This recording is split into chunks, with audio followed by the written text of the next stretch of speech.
Assalamualaikum warahmatullahi wabarakatuh. Alhamdulillahirabbil alamin.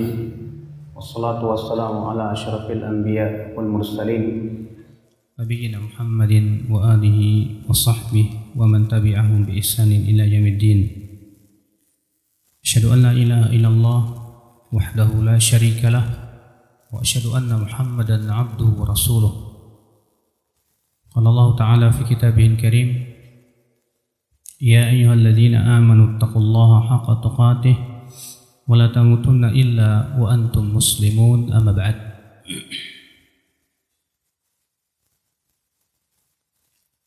Ayyuhal ikhwah, a'azzani Allah yakum, kita bersyukur kepada Allah atas limpahan karunia dan nikmat yang Allah berikan kepada kita, di mana sampai pagi hari ini, sampai detik ini masih kita diberikan oleh Allah Subhanahu wa taala kenikmatan-kenikmatannya. Adapun pembahasan pada pagi hari ini yaitu ta'ammulat, renungan terhadap ayat dalam surat As-Saffat ayat 102, di mana Nabi Ibrahim alaihissalatu wassalam berkata kepada anaknya yang bernama Ismail, ya abati, ya bunayya inni ara fil manam anni adbahuka fanzur madza tara. Wahai anakku, sesungguhnya aku bermimpi bahwa aku menyembelih kamu, maka cobalah kamu lihat bagaimana pendapatmu. Maka dengarkan bagaimana jawaban Nabi Ismail alaihissalatu wassalam. Beliau berkata, qala ya abati fa'al ma tu'mar satajiduni insyaallahu minas sabirin. Ia berkata, wahai ayahku, lakukan saja apa yang diperintahkan kepadamu itu.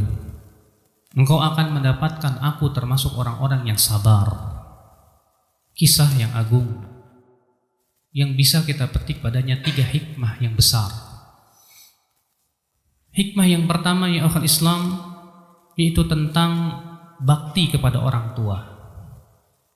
Lihat Nabi Ismail alaihissalatu wassalam, ketika ayahandanya yaitu Nabi Ibrahim alaihissalatu wassalam memberitahukan akan mimpinya, sedangkan mimpi para nabi itulah wahyu dari Allah, bahwasanya ia menyembelih anaknya. Maka Nabi Ismail tanpa berpikir panjang berkata, ya abatif al ma tu'mar, wahai ayahku, lakukan saja apa yang diperintahkan kepadamu itu.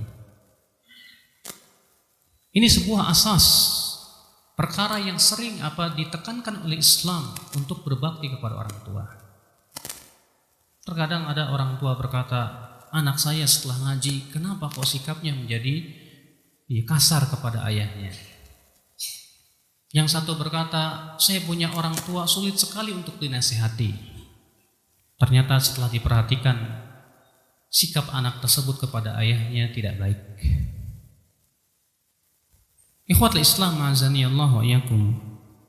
Padahal subhanallah, kalau kita perhatikan ayat-ayat Al-Quran, dipenuhi dengan sangat banyak sekali ayat-ayat yang memerintahkan kita untuk berbakti kepada orang tua. Allah Ta'ala berfirman, wa qadha rabbuka alla ta'budu illa iyyah wa bil walidaini ihsana.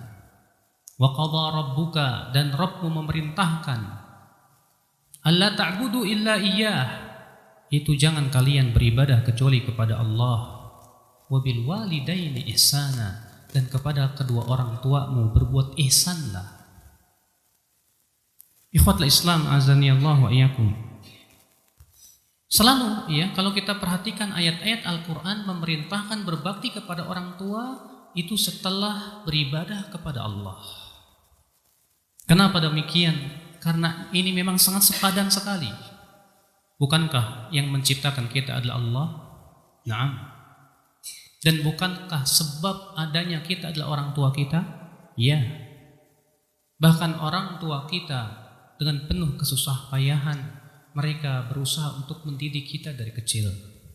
Berbagai macam kesusahan, berbagai macam penderitaan, sakit hati dan yang lainnya.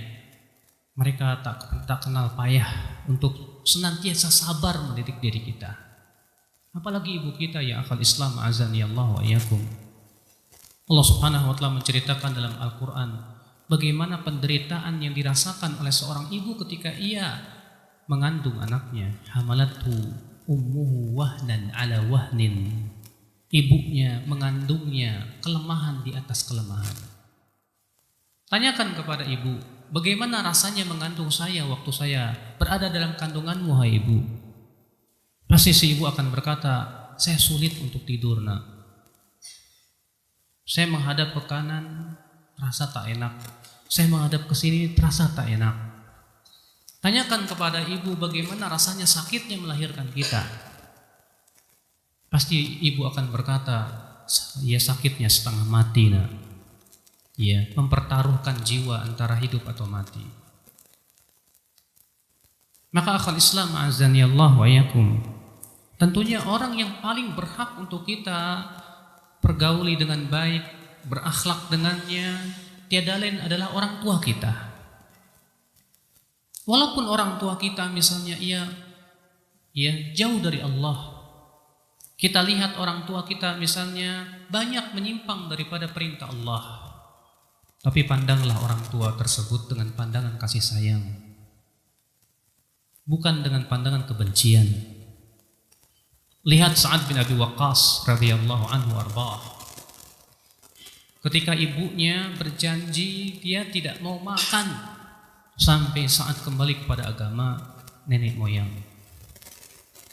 Tapi Sa'ad dengan sabar berkata, wahai ibu, kalaulah engkau mempunyai 100 nyawa, kemudian satu nyawa per nyawa melayang, aku tidak akan meninggalkan agama ini, wahai ibu. Tapi ditemani ibunya, dipergauli ibunya dengan pergaulan yang baik. Ia pun tetap berbakti kepada ibunya, subhanallah. Ikhwatul Islam azani Allah wa iyyakum. Oleh karena itulah Rasulullah sallallahu alaihi wasallam mengancam atau memberikan ancaman di dalam hadis yang sahih yang dikutip Imam Ahmad.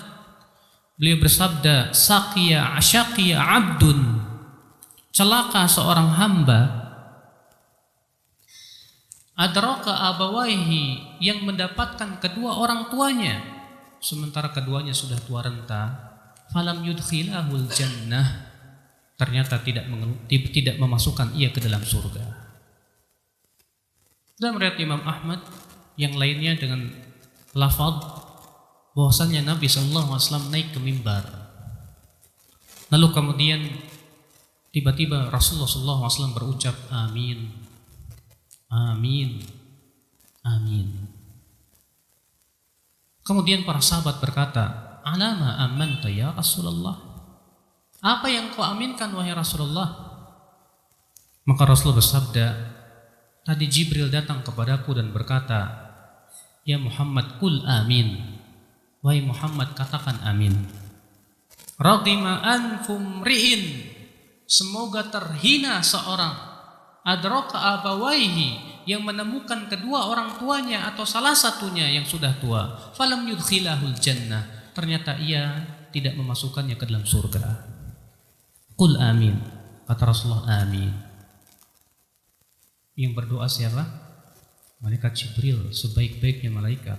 Yang mengaminkan siapa? Nabi Muhammad SAW, sebaik-baiknya manusia.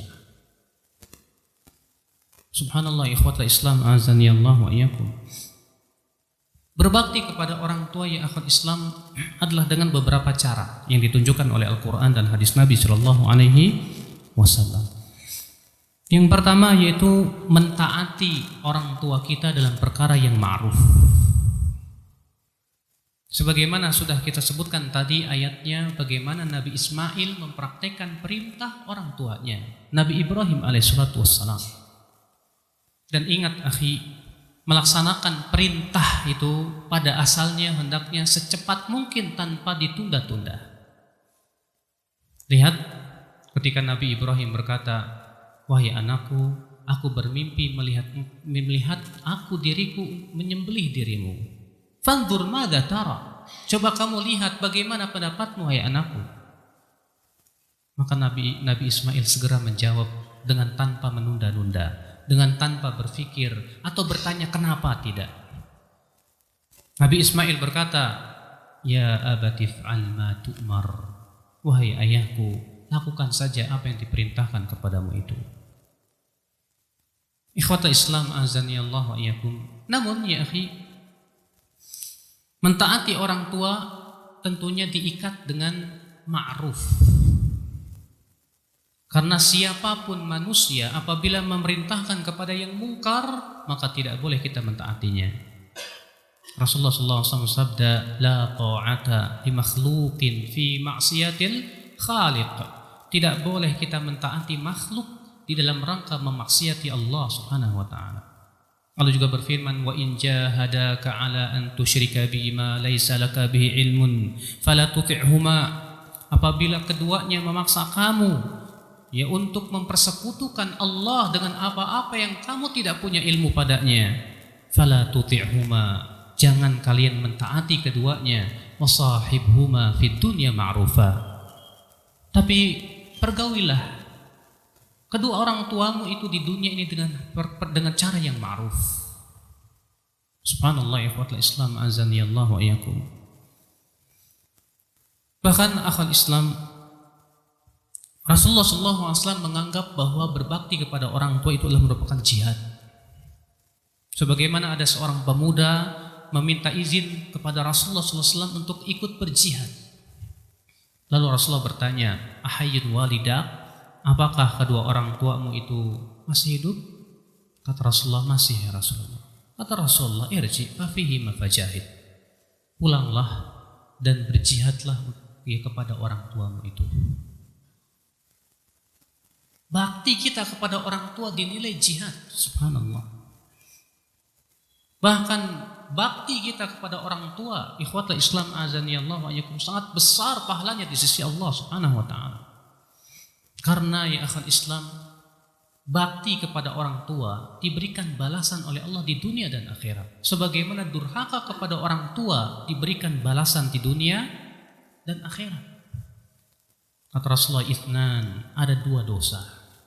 Yu'ajjiluhuma fid dunya wal akhirah.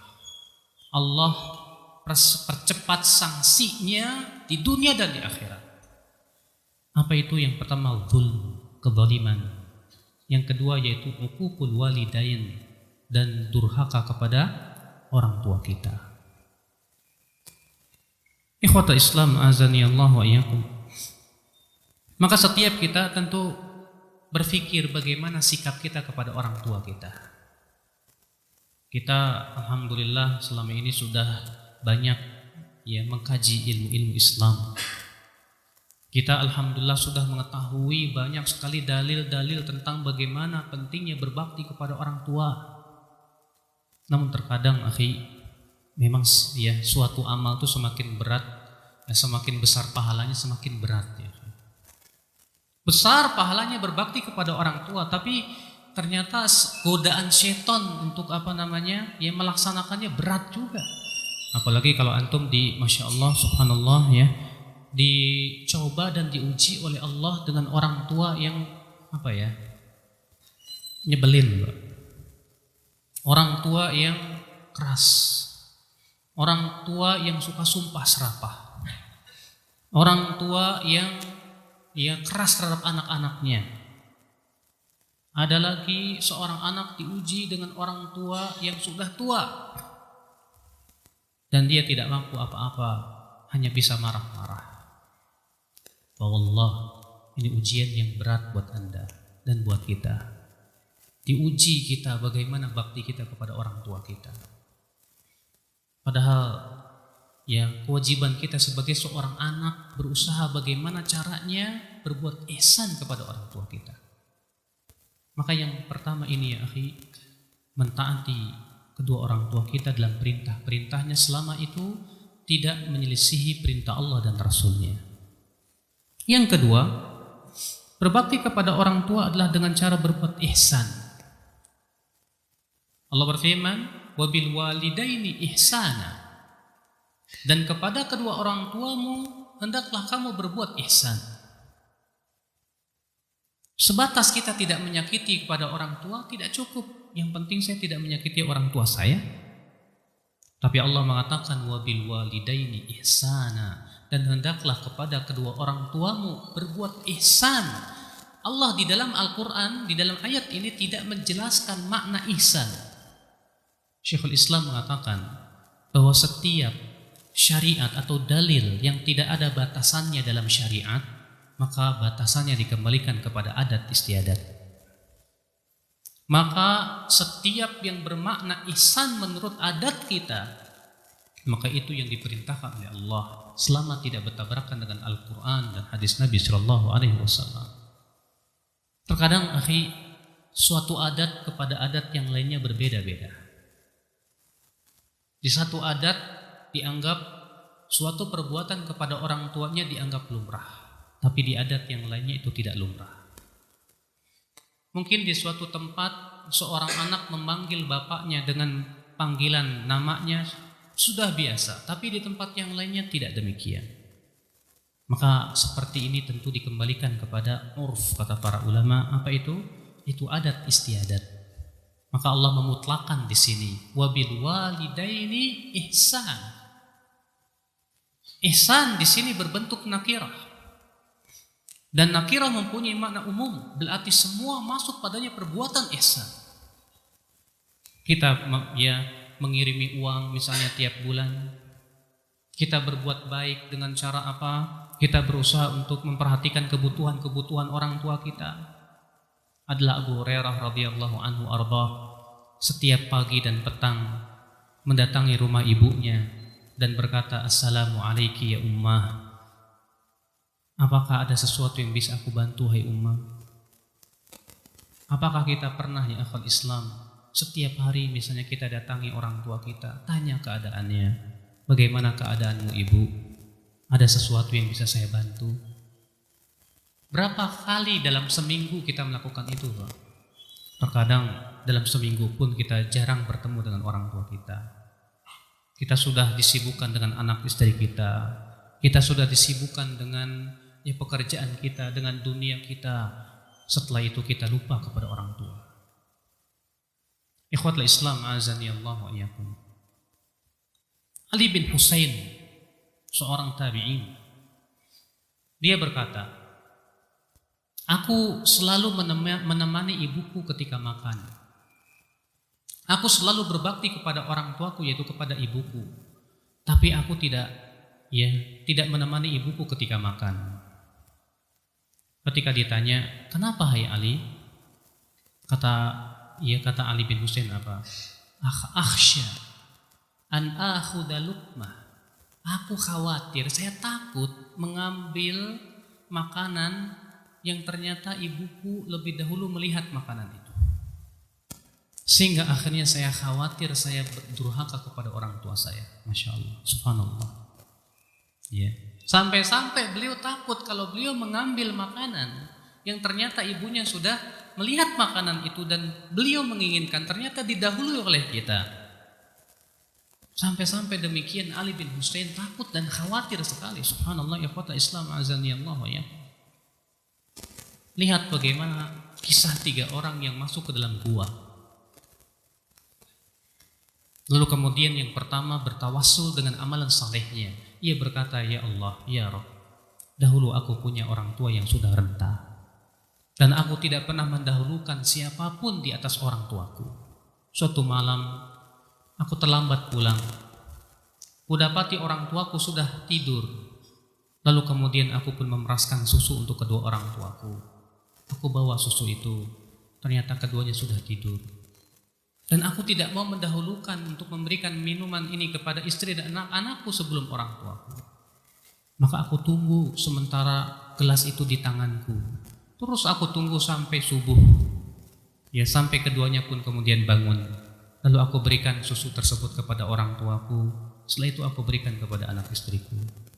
Ya Allah, kalau memang dahulu itu ikhlas, fafarij anna, selamatkan kami dari mara bahaya ini. Apa yang terjadi? Batu itu pun bergeser. Subhanallah, ya ikhwatal Islam. Terkadang Pak, kita sebagai suami lebih bakti kepada istri daripada kepada orang tua. Padahal sebagai seorang suami, sebagai seorang laki-laki, lebih berat orang tua daripada istri, ya akhul Islam azani Allah. Bahkan suatu pernah ya Umar bin Khattab radhiyallahu anhu melihat anaknya Abdullah bin Umar dilalaikan oleh istrinya. Dilalaikan oleh istrinya, selalu terlambat salat berjamaah.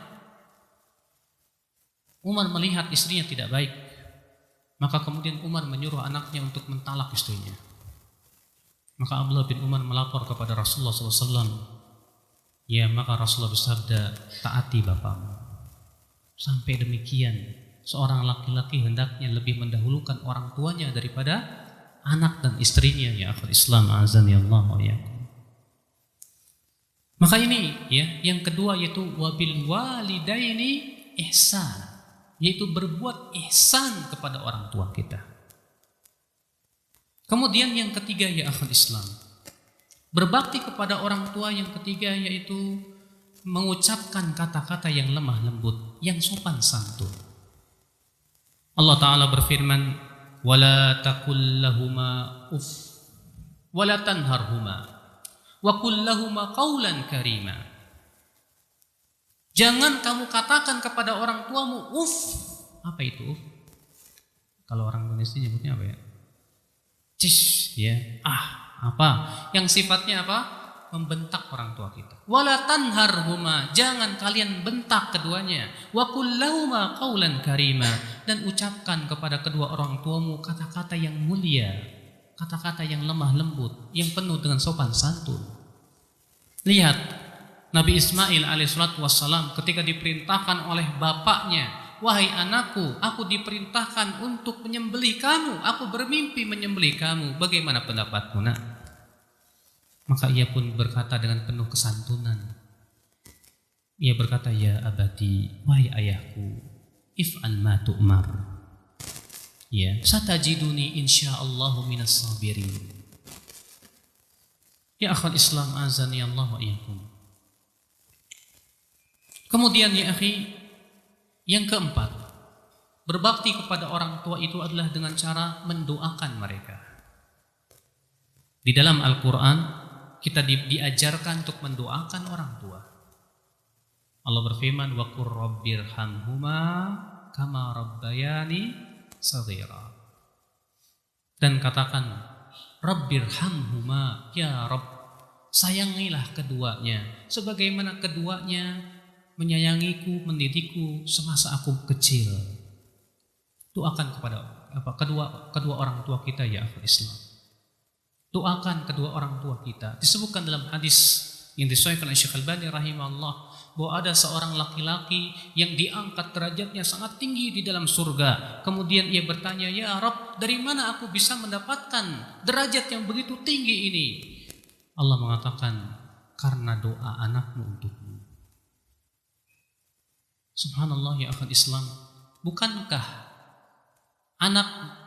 doa anak soleh itu adalah sesuatu yang sangat bermanfaat untuk ibunya dan ayahnya? Nah, kata Rasulullah, idza mata ibnu Adam, apabila anak Adam telah meninggal dunia, inqata'a anhu sa'iru amalihi illa min salas, terputus darinya seluruh amalannya kecuali dari 3. Yang pertama apa? Waladun salihun yad'u lahu, anak soleh yang mendoakannya. Syekh Al-Albani rahimahullah ketika mensyarah hadis ini, beliau berkata, ketahuilah bahwa yang sampai kepada orang tua itu bukan hanya doa, akan tetapi seluruh amalan soleh yang diajarkan oleh orang tua kepada anak, maka itu semua sampai kepada orang tuanya, walaupun orang tua itu sudah meninggal dunia. Akan tetapi Rasulullah SAW mengkhususkan doa di sini merupakan tanbih, kata beliau, agar seorang anak sering-sering mendoakan orang tuanya. Berapa kali Pak kita mendoakan orang tua kita dalam sholat kita? Apakah setiap sholat kita mendoakan orang tua kita? Apakah kita mendoakan setiap orang tua kita hanya sebulan sekali saja? Atau kita selalu lupa untuk mendoakan orang tua kita? Ya akhi, kalau Imam Ahmad bin Hanbal berkata, ya, la ziltu ad'u lisyafi'i mundu 30 sanah, Semenjak 30 tahun yang lalu aku mendoakan Imam Syafi'i. Kenapa? Karena beliau gurunya. Maka seharusnya kepada orang tua itu lebih lagi. Ikhwatul Islam azani Allah wa iyyakum. Maka ini yang diperintahkan oleh Allah Subhanahu wa taala untuk kita berbakti kepada orang tua. Ini faidah yang pertama yang bisa kita petik dari ayat, yaitu kisah tentang Nabi Ibrahim dengan Nabi Ismail alaihissalatu wassalam. Adapun faidah yang kedua ya akhwat Islam, ayat ini memberikan kepada kita sebuah faidah yang agung. Apa itu? Yaitu mendidik kita untuk berjiwa taslim. Apa itu taslim, Pak? Taslim artinya penyerahan diri yang total kepada Allah dan Rasulnya. Perhatikan bagaimana jawaban Nabi Ismail alaihissalatu wassalam kepada ayahnya, yaitu Nabi Ibrahim alaihissalatu wassalam. Ya abatif an ma tu'mar. Wahai ayahku, lakukan saja apa yang diperintahkan kepadamu. Inilah hakikat taslim. Padahal yang diperintahkan itu berat sekali, Pak. Nabi Ibrahim alaihissalatu wassalam berkata, wahai anakku, aku bermimpi menyembelih kamu, nak. Sedangkan mimpi Nabi itu adalah wahyu. Ternyata subhanallah, taslim yang luar biasa. Apakah Nabi Ismail bertanya, kenapa hai ayahku, apa dosaku? Nabi Ismail tidak berkata begitu. Apakah Nabi Ismail berkata, entah dulu ayahku, tunda dulu, barangkali ada ayat lagi yang memansuh atau yang lainnya. Ternyata Nabi Ismail alaihissalam tak berpikir panjang, akhi. Maka ia berkata, ya abatif alma tu'mar. Wahai ayahku, lakukan saja yang diperintahkan kepadamu. Inilah hakikat taslim. Subhanallah. Ini taslim yang luar biasa. Ikhwatul Islam azani Allah wa iyyakum. Di dalam surat An-Nisa ayat 65, Allah Subhanahu wa taala meniadakan kesempurnaan iman seseorang sampai terpenuhi 3 perkara. Allah berfirman, "Fala wa rabbik la yu'minuna hatta yuhaqqimuka fima shajara bainahum." Fima shajara bainahum. Thumma la yajidu fi anfusihim harajan mimma qadaita wa yusallimu taslima. Tidak demi Rabbmu, mereka tidak beriman, kata Allah. Sampai kapan? Sampai terpenuhi 3 syarat. Yang pertama, hatta yuhaqqimuka fima syajara bainahum, sampai mereka berhukum kepada engkau dalam perkara yang diperselisihkan di antara mereka. Tsumma la yajidu fi anfusihim haraja. Kemudian mereka tidak mendapatkan rasa berat dalam hatinya ya untuk menerima keputusanmu. Wa yusallimu taslima, dan mereka taslim dengan sebenar-benarnya taslim. Apa itu taslim yang benar sebenar-benarnya taslim, Pak? Yaitu ketaatan tanpa bertanya kenapa. Seperti dahulu ketika para sahabat diturunkan ayat tentang haramnya arak. Apa yang terjadi Bapak sekalian, para sahabat tanpa bertanya lagi langsung diambil kendi-kendi arak ditumpahkannya ke jalan-jalan. Tanpa bertanya kenapa wahai Rasulullah. Ketika Allah Subhanahu wa taala turunkan ayat tentang hijab, maka para sahabat tanpa berpikir panjang untuk berkata panas atau yang lainnya, langsung ditarik gorden-gorden rumah, langsung mereka tutup aurat-aurat mereka. Itulah hakikat taslim. Namun terkadang jiwa taslim di hati kita masih lemah. Ketika perintah itu atau larangan tersebut ternyata tidak mendukung kepentingan dunia kita, seringkali kita berpikir 12 kali dulu. Ada seseorang ketika dia sudah mulai ngaji, ternyata ia tahu bekerja di bank konvensional ternyata haram. Orang yang berjiwa taslim pasti dia tidak akan berpikir panjang, selesai saya mau keluar hari ini juga. Tapi ketika taslimnya kurang, dia akan berpikir, saya nanti mau ngasih makan anak istri saya pakai apa?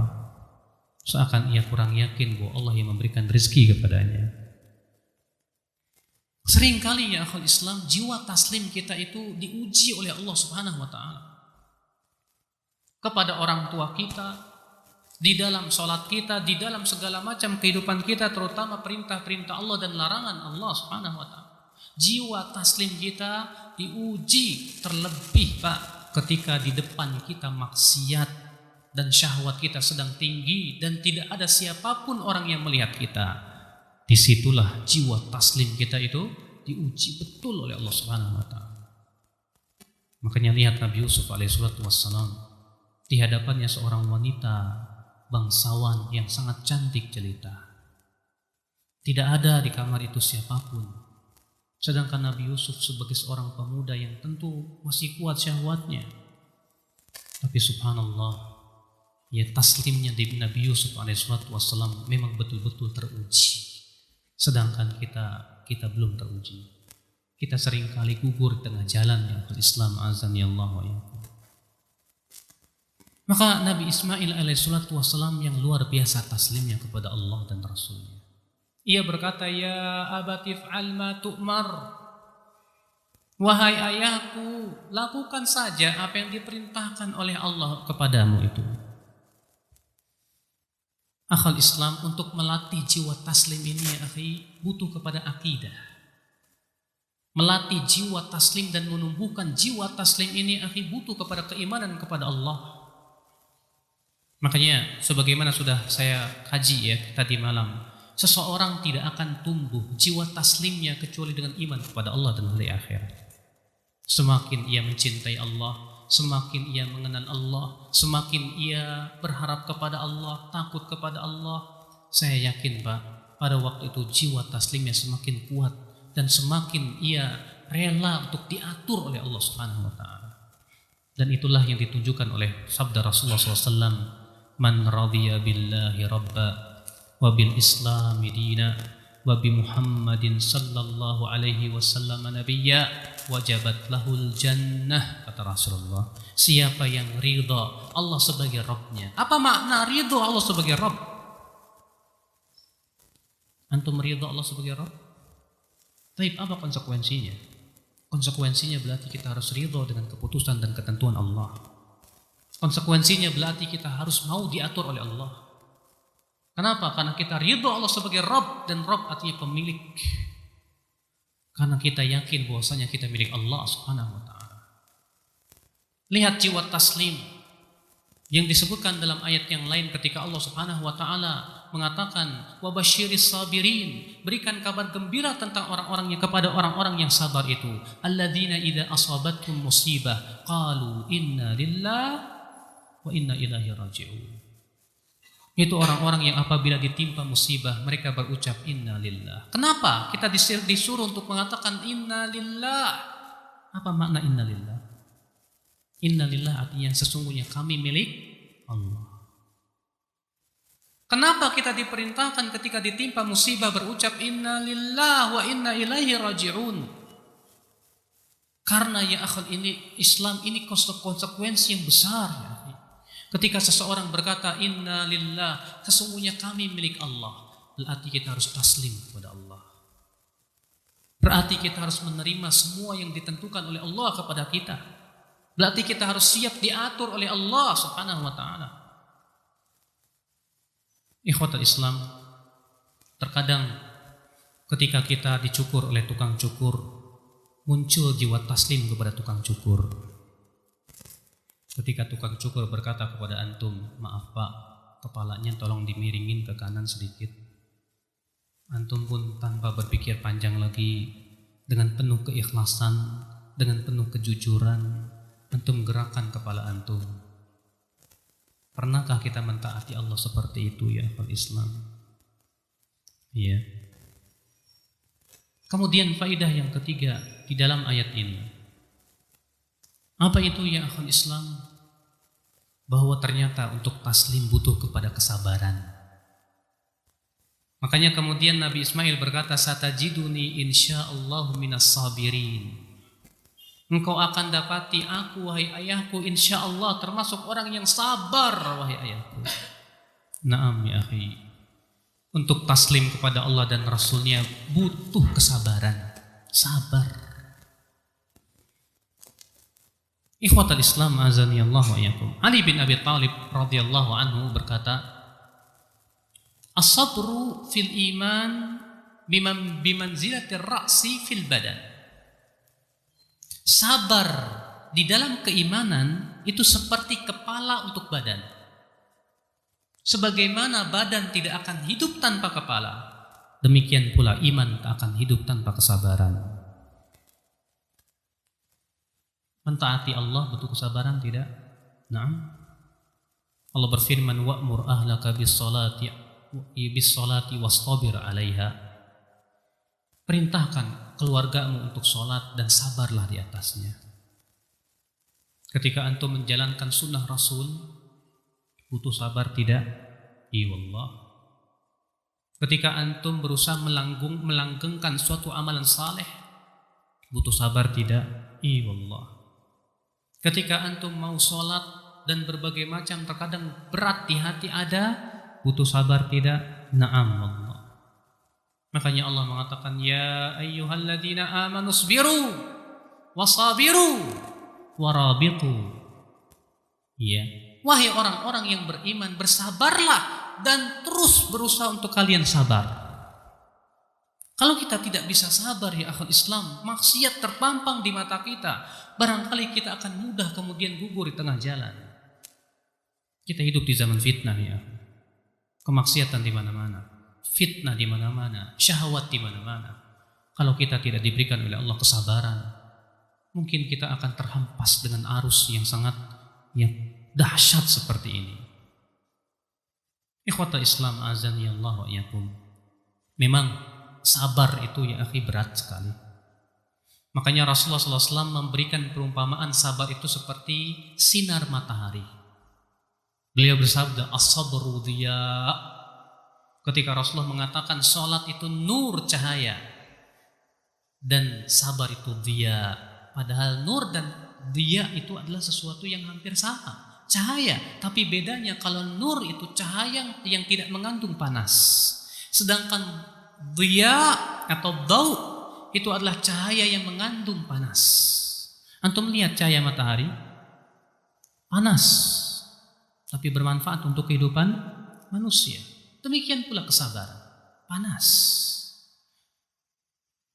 Kata sabar itu tidak sampai 5 cm.